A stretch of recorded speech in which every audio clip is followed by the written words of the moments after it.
Olá galerinha, tudo bem com vocês? Sejam bem-vindos a mais um vídeo.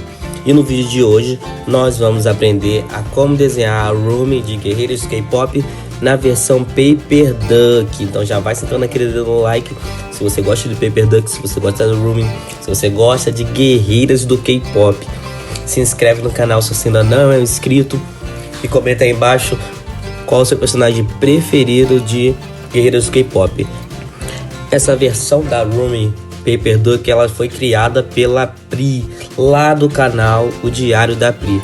Vou deixar o link aí na descrição para vocês acompanhar esse trabalho fantástico dela. Ela tem diversos Paper Duck de diversos temas, ela faz roupinhas diferentes, ela incentiva a galera a criar seus personagens preferidos na versão Paper Duck. O trabalho dela é muito bom, acessa o link na descrição, vai lá, prestigia o trabalho dela, se inscreve no canal dela. Ela é uma grande inspiração aqui para trazer os desenhos de Paper Duck para o PH Desenhos. E, sem mais enrolação, pega o lápis, pega a folha e bora desenhar.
Então é isso, pessoal. Muito obrigado por ter assistido o vídeo até aqui.